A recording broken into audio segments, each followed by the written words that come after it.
Hey everyone, Kyle once again, and welcome back to the next episode review of Dandadan, episode 11. This show just continues to be awesome, no matter what gets thrown, what comes our way. I mean, we end an episode of this with a love confession between two mannequins. Or, what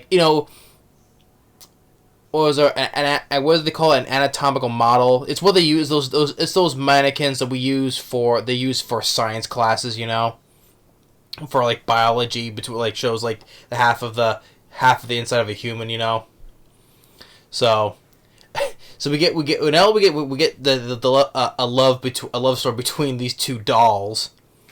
Mannequins, whatever, and then of course we get the childhood friend of Momo named Jiji, who just acts like sometimes he acts like a little kid, like, Momo, you're so cute, Until there was a moment when they're washing dishes and he did apologize to her for making fun of her back then, so he said he was sorry for making fun of her, so he regrets doing that. And so, but then he goes and gives a story that why he moved to this new house with his parents, and the reason why he's living at Momo is because his parents were hospitalized because what was going on in their house. Like he was confronted by this ghost, and which he thought it was He says that he could see, and because he tried to pretend that didn't happen though, but then his parents became sick for no reason, so that's why. And so, but when he first got there, like in the episode, the last one, and it's just like looks like this guy's gonna be a lot of fun, and it was because of course Momo conflicted because what hit her grandma. Oh, we just basically invited him to live with them, stay with them, And then after he gave that story about the ghost story, and he said that also that he hired some people to do the exercising of the house, and 3 of them committed suicide. So then the rest of them all pointed to Momo's grandma, right? But the thing is, she said that her powers can't work within the boundaries of the city that they're living in, so. She goes on and points Momo, hey, you go and take the job, and if you do, I'll buy all the uniforms you want.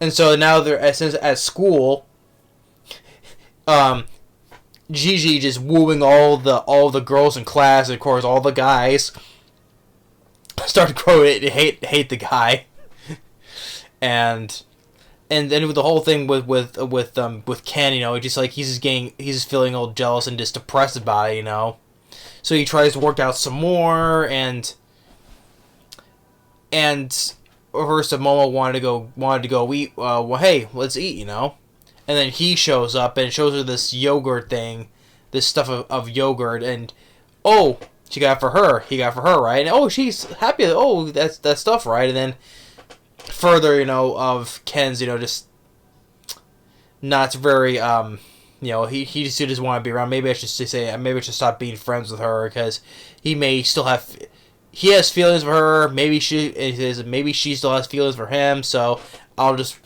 quietly just leave, and not be friends with her anymore. For running to that a mannequin, and which turns out it has his other golden ball. So Momo uses her ghost hands or spirit hands to grab it, and they all get pulled with it. First Jiji pushes her out of the way because he doesn't know. So he doesn't know about what she can do. So she grabs onto him. They both get pulled. With him, and now Ken has to transform to keep up the pace with them. And then, of course, during the whole chase scene, you get that classic music, from which played it some episodes ago. What that whole thing of Yeah, you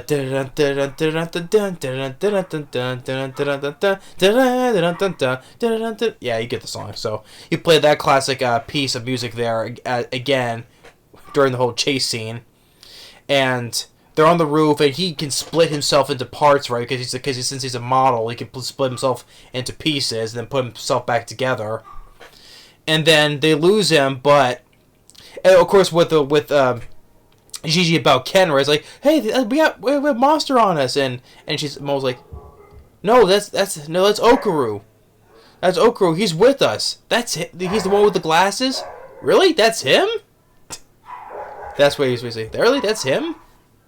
And then afterwards, that's when they lose him. I mean, and then when the Momo uses like she had his heart, right? So after he split himself into pieces, she got his heart, and he's hitting this, and he hears him crying out in pain. So that's when they find him in the junkyard, and so then they hear a voice, a girl's voice, and I guess the mannequin's name is Toro, and then the mannequin's name is Hana. He searches and he finds her. I guess because she was past her expiration date, that's why she got thrown into the junk heap, and so and then with how Toro, the mannequin, confesses love to her, and Ken, he just like takes it all in, gets inspired how he can confess his feelings to Momo. So he listens and takes that all in, as we quickly see the flashes of how when they first met, So, I mean, and also go because he says he has to compete with Jiji because he's saying that he can still like her, and maybe she still likes him. I mean, we're also like Jiji, he does seem to have a good heart on him, but just like how he just sometimes he just acts like a little kid. He's like, oh hey you like that. But he did get that moment where he apologized to her for making fun of her back then. So he did apologize. So he shows he does have a good heart on it.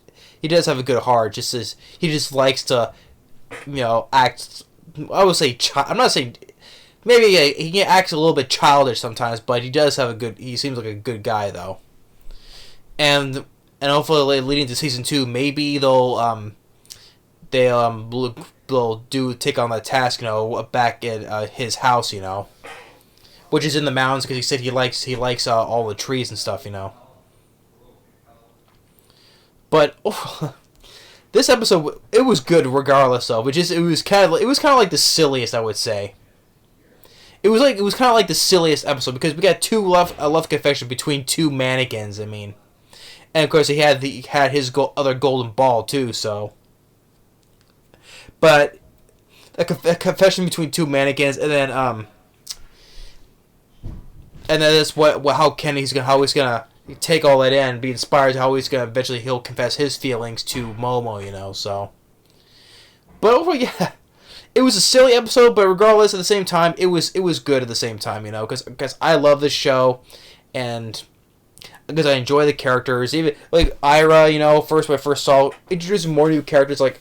Yeah, Ira, she started off kind of bitchy in the first night, but I've come to enjoy her more, And before in this episode, when she left the house, hey, I'm going to put my allies together and we're going to stop this upcoming Ragnarok, So, and the granny, she's like... as she has... I mean, first of all, she like... she calls Jiji genius because... since he gives her compliments, how beautiful you still look, like, okay, you can stay here, eat as much as you want, you're a genius.